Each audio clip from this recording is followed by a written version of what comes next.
Everybody nowadays wants to be Trevor Zegras. At the end of the segment, we'll show you how Kevin has become Trevor Zegras. But let's wait for that for just a moment with Jennifer Bottrell. Kelly Rudy, let's go to Trevor Zegras. Last night, another Michigan goal, another amazing goal by Trevor, who stunned us all at the All-Star game. That's not the only thing that happened last night. Later, he's poking away. Well, we'll give you one more look here as he goes around his own man. Great job by Milano. No kidding, right? To get closer, right. But there's where Zegras jams later at in the game and gets cross-checked from behind by Jay Beagle. Troy Terry comes to the rescue.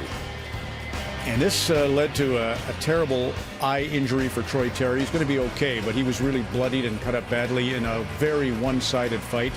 And that led some to speculate that the payback was forthcoming because of the skilling it up, because of the humiliation of talent. Here's what Trevor said about that.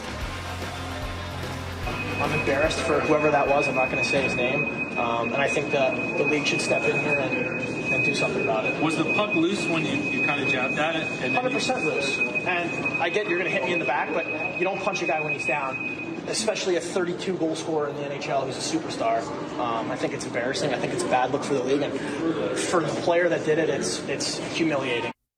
Apologies for the feedback there that was whistling through. But Kevin, why don't we start with you? You know that. Well, first of all, I don't think the league should step in. There's nothing that the league can do, really. But that doesn't mean that it's not wrong. And things are a little bit different here. The initial cross-check, in my opinion, was warranted. It's a 5-0 game. Whether Zegras thought he saw the puck or not, he dug at it. He gets buried from behind from Beagle. As far as I'm concerned, that's even. But then when Troy Terry comes in and Beagle grabs him and starts kind of ragdolling him, I think that brings back the old debate of when you're a bigger, stronger guy, you're like Chara, right? You have a responsibility to not take advantage of a guy who's a lot smaller than you. And, you know, the fact that he's got 30 goals is also a little bit relevant, but Troy Terry's not a fighter. We know that, right? So when this happens, first of all, the linesman should get in there right away and break that up. They shouldn't let this happen, but you know you have him here, and I don't know.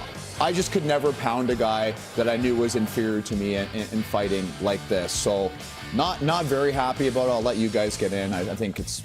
But your first comment, why can't the league step in? If they see something that they think is completely inappropriate, then why don't they take action and to prevent that? I mean, in some capacity, there has to be some respect for player safety. And the league is constantly talking about how to grow the game. And you look at these highlights of Zegras, that's what the next generation, they want to see the Zegras to Milano, the Zegras Michigan goal. I mean, that's what they're tuning in for. They're not looking for these kind of clips where they want to see Terry's goals. They don't want to see Terry, you know, getting attacked and being in a vulnerable position and unable to defend himself.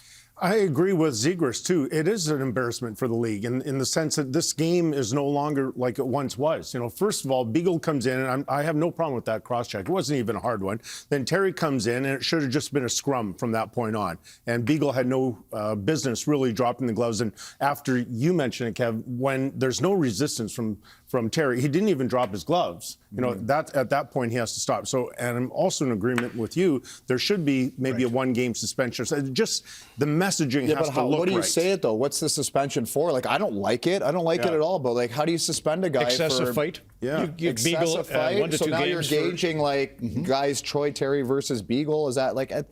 I don't know. It's I think you can do that. But I disagree with the color guy, which saying that this is payback for the Zegras goal. I don't think it has anything to do with the Zegras goal. I think when Zegras is doing his thing and he's scoring these lacrosse-style goals, I wouldn't personally be embarrassed by that if I was on the other team. I wouldn't want to get scored on, but I don't think the payback has anything to do with his skill set and some of those goals he scored. I could be wrong, but I know I wouldn't be personally offended by that. But whatever, if that's a factor in it or not, how does Beagle somehow feel like that is, whether he's entitled to do that or somehow that's appropriate in that situation, to have a player that's so vulnerable? You know, to me, that's something, if it's in the fighting culture that exists in the league, how this guy feels like it's okay in that moment where he's somewhat defenseless and trying to protect himself. It's just unhonorable. Just because Terry wasn't even involved in what would be the so-called embarrassing play, right? It was Zegras. So if you have a problem, go after Zegras, not Terry. What about the tweet from Teemu Selanne? Sorry, Jen. Well, the tweet from Teemu, are we going to show it? Yeah. Yeah, we'll show it right here. And obviously, Teemu doesn't like seeing this. You know, he's an alumni. He's around the rink a lot. And, you know, the joke about Ty Domi coming in. Well, listen, like, Delorier's been there for the last 2 years, and they loved him there, and he did an absolutely phenomenal job with the young kids, not only protecting him, but also bringing Drysdale and Zegras into the gym and doing extra time. It was unfortunate they couldn't keep him, but when a guy like that is there, that's the value he brings that most likely Beagle's not doing that. Let's go to the shootout. Blake Wheeler scores a shootout goal that... Can I just finish? What's good for hockey? I just feel like what's good for hockey? To bring in tough guys or to have more highlights with Zegras and McDavid and Matthews? I mean, that's what's good for hockey. Tough guys are a deterrent, though. You won't have, that's what I'm saying, you won't have the stuff with Terry if there is a guy like that. That can also play. Or you change the rules and you change the implications. Great. Here's the Wheeler goal that obviously led to the discussion. Was the puck moving forward? Did he stop? Is it untoward? Colin Campbell appeared with Jeff Merrick on Jeff's radio program and had this to say. Yes, we discussed it, Jeff. We're on it. Is it illegal? No.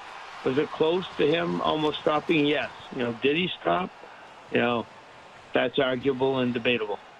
So, Kelly, we're going to show, Kuznetsov did it this week as well, and it leads to the Patrick Kane, but we're a little tight for time. What do you think about that? Right. I think we have to just live with it. In the spirit of the rule, and it says that the puck has to be in a continuous motion towards the goal line, I think if there's a little, a move sideways and not continually to the goal line, I think we can live with it. Although I would say this, the goalies will hate it. Well, to me, a player has to, the sort of the edge to slow down is what creates the deception and the side-to-side lateral movement to make some of those beautiful moves on breakaways. So it's such a fine line if you want to slow down, but how do you monitor that or measure it? Get rid of the shootout. End of a paper, rock, scissors. Hey, look, a skill guy such as yourself, who am I to argue with? Here's Kevin. Prior to filming with David Amber earlier tonight, fantastic. So there you have a thought on Zegras and the Zebras in the Rams studio.